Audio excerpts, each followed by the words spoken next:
Welcome. This is Brian Wood, Medical Director for the Mountain West AETC Project Echo Telehealth Program. Each of our weekly sessions starts with a short talk focused on issues relevant to HIV clinical medicine. The following talk was recorded live here at University of Washington. We will now take you to this week's talk. All right. Thanks, Brian. I'm back. Last time we talked about frailty. This time we'll talk about falls. Way more interesting. Just kidding. No, I really love working on falls and fall prevention, so I hopefully don't ramble too much with all the little falls nuggets that I have accumulated. Real quick, we'll just go over that I have no conflicts of interest or relationships to disclose. And the idea today will be to hopefully understand the prevalence and financial burden of falls and fall-related injuries, appreciate the comorbidities and factors that raise the fall risk among those aging with HIV, learn how fall risk is assessed and managed in a fall prevention clinic, and then hopefully how you can carry those elements over into your practice. And a major goal of mine is that everyone can drop the idea that a mechanical ground level fall is non-medical or not worthy of further evaluation or preventative efforts, that we can't blame it all on the broken sidewalk or the environmental factor, that we need to look into it.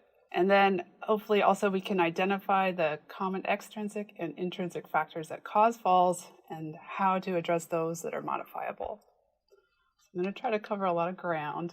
I don't want to emphasize this too much, but just taken from the CDC, in 2018, among 52 million older people, about 36 of those have had a fall, and 8 million of those resulted in injuries. And by 2030, that's estimated to increase to 52 million falls and 12 million injuries. So I've seen it estimated that anywhere between 1 in 4 and actually 1 in 3 older adults, and those are among community dwellers, report falling each year. The number goes up the more functionally dependent they are. So those in a nursing home, it's about half of them will have a fall in a year, and an assisted living dweller somewhere in between there. So it's incredibly common. 1 out of 5 falls causes some sort of serious injury, fracture, or head injury. 3 million older folks are treated in ERs for fall injuries annually, and over 800,000 are hospitalized because of a fall injury, most often head injury or hip fracture. And I would say 799,000 of those are treated at Harborview. No, it just feels that way sometimes. I do geriatrics consults on the inpatient side, and we consult on orthopedic patients and neurosurge patients commonly who have suffered a fall-related injury. So it feels like that at times. And just a note about hip fractures. I think hip fractures have that notoriety of being very morbid and high mortality associated with it. About 25% of those with a hip fracture at 1 year have either died, and another 25 or so have landed themselves in an institutionalized setting amongst the geriatric population. So very high morbidity mortality risk with hip fractures. Falls are expensive. $50 billion per year spent on non-fatal fall injuries, $754 million on fatal falls. And of course, not surprisingly, Medicare and Medicaid shoulders about 75% of these costs. So it sounds expensive to me. Just a note about those aging with HIV. So as we talked about with frailty, these patients often manifest accelerated aging with an earlier than expected occurrence of many diseases of aging, including falls. And these patients have a higher prevalence of comorbidities and physical impairments associated with an increased fall risk, especially neuropathy, cognitive impairment, sarcopenia, and frailty, and low BMI. Approximately 75% of HIV patients are, of course, taking one other med in addition to their antiretrovirals, and the most common of these are in the high fall risk category, cardiovascular and psychoactive meds. And later on, we'll kind of get into some of those higher fall risk medications. So the general guidelines for fall prevention screening established by the American Geriatric Society is that everyone over 65 should be screened for falls or fall risk at least once a year. But you could argue that for those with HIV, we should push that more closer to 50. And that was based on those 2020 recommendations of the International Antiviral Society that an assessment of mobility and frailty being recommended at age 50. But the thing to remember too is that anyone who tells you that they have a gait or balance difficulty, which is typically worded as, I feel unsteady on my feet, and that's a good screening question. Do you feel unsteady on your feet? Or if they've had 2 falls or more in the past year, or a single fall that resulted in them seeking medical attention. So those folks really need a comprehensive fall assessment. Yet despite this, what we know, like in the ER setting, that when someone presents with a fall, the history of the fall is rarely elicited. Fall risk factors are pretty much never identified. And most elders who've been seen in the ER for falls had no recommendation or appointment for follow-up beyond the acute injury. We're very good at addressing the injury resulting from the fall and not so great at identifying the fall as its own problem that needs to be addressed. So why do people fall? People fall mostly as a combination of intrinsic and extrinsic factors. Intrinsic factors include things like normal age-related changes, things that happen that aren't considered necessarily pathological, or the pileup of chronic conditions, leg weakness, and balance impairment.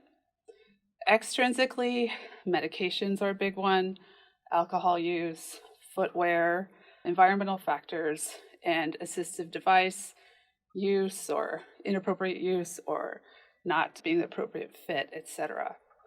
So we're going to just go through kind of all of these different factors. So the normal age-related changes that happen are with someone's gait. As they get older, we naturally have a reduced step height. So our ability to dorsiflex our feet, pick up our toes basically, reduces. And so our ability to clear a curb or a broken sidewalk is poorer. And then our proprioception is reduced, just old wiring. So our ability to know where our feet are in space goes down. And we also have slowed riding reflexes. So if something displaces our center of gravity, like, the pull of a dog on a leash, or we're reaching for something, our ability to right ourselves is much slower. And then vision changes with age, like our eyes have a reduced pupillary response to light. So going into a dark theater or out into a bright room, we have a harder time adjusting. And our lens is thicker, not as elastic, so our ability to focus is impaired. And then all of those chronic conditions that add up as we get older, especially diseases of the eye, cardiovascular conditions, we'll talk a lot about orthostasis and postural dizziness in itself, musculoskeletal conditions, arthritis, with associated pain, urological things like incontinence, especially urge incontinence or nocturia contribute, insomnia, sleep deprivation, and neurological conditions, the big ones being peripheral neuropathy and Parkinson's disease. Just a quick note about Parkinson's. These patients have a lot of different factors contributing to falls. They have that neurogenic orthostasis, they have truncal rigidity, the festinating gait where they start slow and then start going and they can't stop. They have the shuffling gait. But the truncal rigidity, if you have a patient who reports that they have fallen backwards, it should signal a lot of red flags in your mind, because we're all built, to fall forwards with our outstretched hands protecting our heads.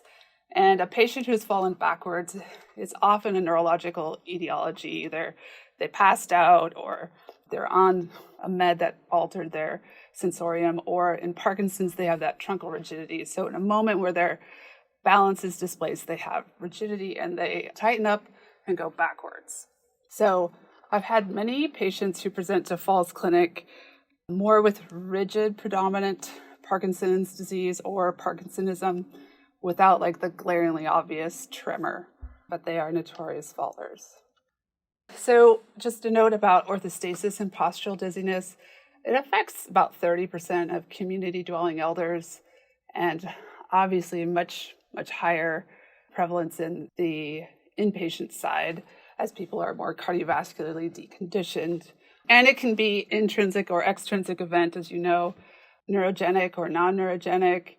And some common med classes, of course, diuretics, any antihypertensive at a high enough dose can do it. Alpha blockers you have to look out for. And the antidepressants, some of them can do it, especially Paxil, Effexor, and Trazodone. And Seroquel is also notorious for causing orthostasis. So I'm often reviewing everyone's meds and looking for some of those naughty ones. Polypharmacy in itself is a fall risk factor. 4 or more meds is considered a fall risk, which is pretty much most of our patients. The psychoactive meds, as I said before, benzos being an obvious one, but surprisingly high-dose SSRIs can increase fall risk. Your Z drugs that put you to sleep increase fall risk, trazodones, tricyclics, the blood pressure meds, as I said before, anticonvulsants, which obviously most of the time I don't have the ability to really take those away or titrate them down very much unless it's gabapentin. I have seen a lot of patients who are a little dizzy and their balance is impaired because there's kind of this liberalization of prescribing gabapentin for our chronic pain patients, and unfortunately it does increase fall risk. Anticholinergics, look out for meclizine. So many patients with vertigo have been prescribed meclizine. You know, it's not actually that great of a drug at treating vertigo. It just kind of makes you rummy enough that you don't care you have vertigo. Oxybutynin, common bladder drug. A much better alternative is Myrbetriq. And ask, of course, about over-the-counter drugs like Benadryl, Tylenol PM, Dramamine, etc.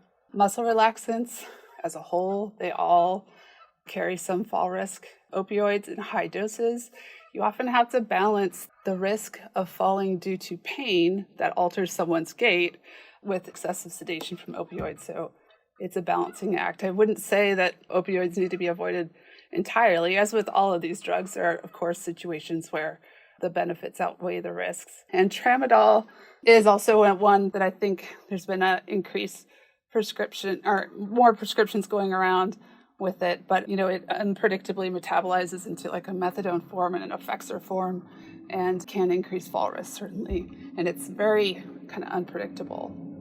Footwear. So this is often a common source, and it's just good to have this basic practical knowledge. A lot of people think that if they have bare feet, they can grip their floor better somehow, which is really not true. So bare feet, sandals, open back shoes, regular stocking feet, flip-flops, high heels, open back slippers, big shoes, or shoes where they've crushed down the heel in the back. All of those are problematic. Every patient that comes to clinic gets a couple pairs of hospital socks from me if I can convince them to wear them at home, especially at night. I have a lot of patients who will fall, in the middle of the night when they're getting up to go to the bathroom. But if you can get them to wear those at night, you're winning a small battle. So the best shoe is something with a good sole contact area, closed toe, covered heel. An athletic or canvas shoe is, associated with the lowest risk. Environmental factors. So inadequate lighting is a big one. So for those who do get up at night to go to the bathroom a bunch, I inquire about a night light. Loose objects on the floor, throw rugs, cords, junk. Throw rugs I try to get rid of. Area rugs, I'll try to get them to put some double-sided tape in the corners. Junk, sometimes I'm enlisting community partners or organizations who can help clear out clutter or junk, especially for those who are hoarders. Unsafe steps, items in hard-to-reach places. I had a guy who kept falling because he insisted on keeping his popcorn machine like on a high shelf that he had to use a step stool for. So it's like, can we move the popcorn machine? I don't know. It's a weird example, but true. Let's see. Slippery tub or shower, lack of grab bars by the toilet shower, step stools and ladders, as I said. I feel like everybody over 65, it's not an option. Try to take them out of the house. And pets underfoot can sometimes be an issue.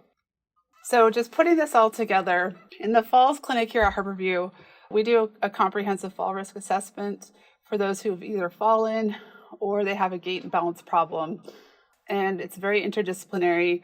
There's a PT there with me, social work on hand, pharmacy, nutrition, an MA who's been trained to do some of our testing, and then, using an in-person interpreter whenever possible.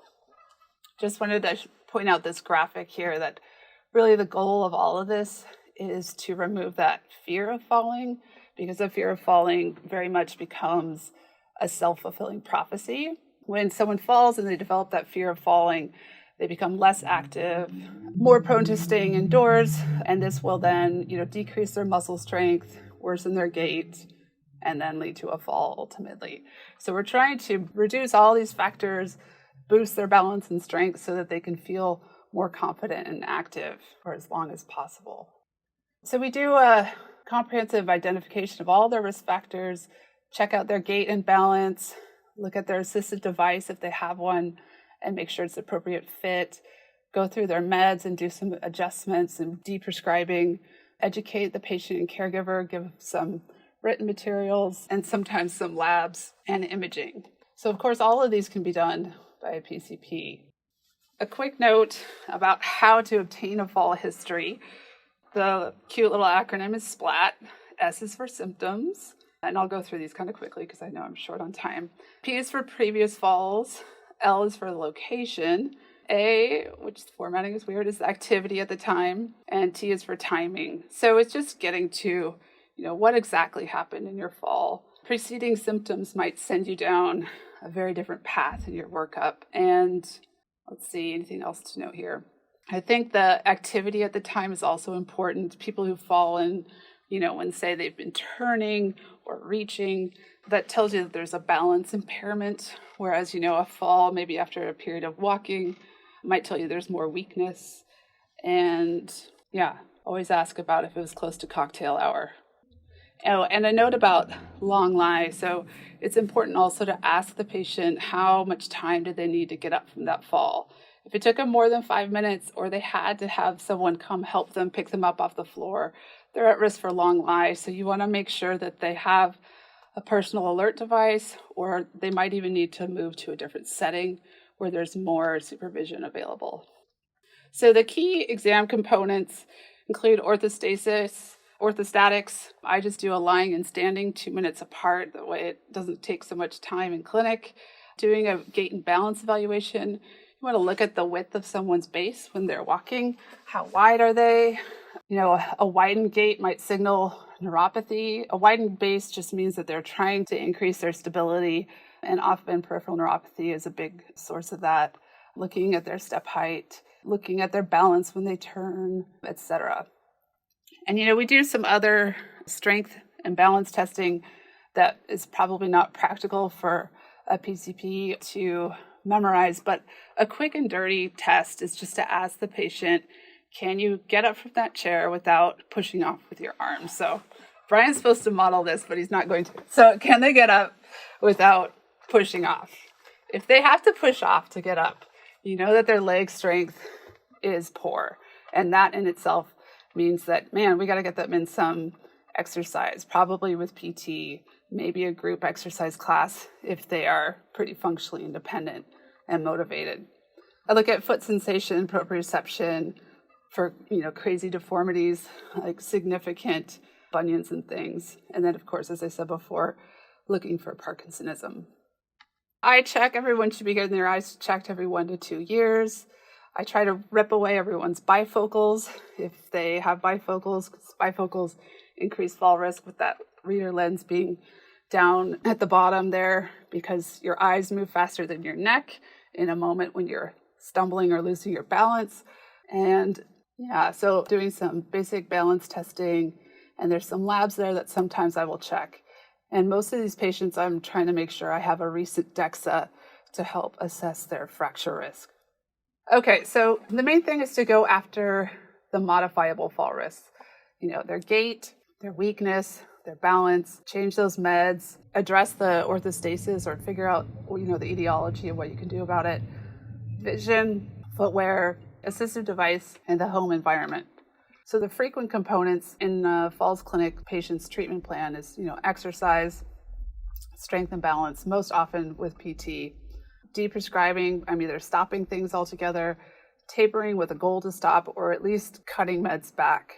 The home and environmental modifications, I'm often providing written materials. The CDC has a lot of great pamphlets out there that you can find. Behavioral modifications, self-management of postural hypotension. For some patients, they just are postural, and it's just teaching them to do some fist pumps, drink plenty of water, and go slow. There's no med that you can take away. Footwear and vitamin D supplementation. Vitamin D supplementation has been shown to reduce falls among our more frail population. I'm also often referring to other providers. In addition to PT, ophtho, neurology, our memory and brain wellness clinic, cardiology, and sometimes also rehab. As far as exercise programs out in the community, two that have great evidence behind them are called Enhanced Fitness, and there's also Tai Chi Quan, which is moving for better balance. And Adult Day Health has exercise programs as well that's great for those who may be more impaired and need the more supportive setting.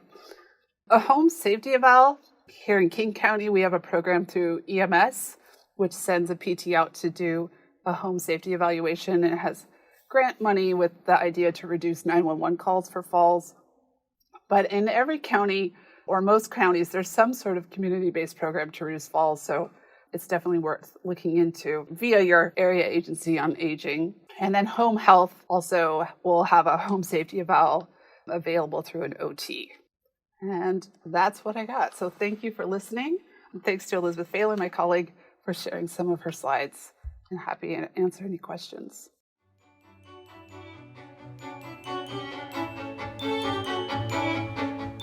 Thank you for watching this edition of the Mountain West AETC Project Echo Didactic Series. If you like this talk, please click the red subscribe button and please check out other talks in our series. Until next time, this is Brian Wood, Medical Director, signing off.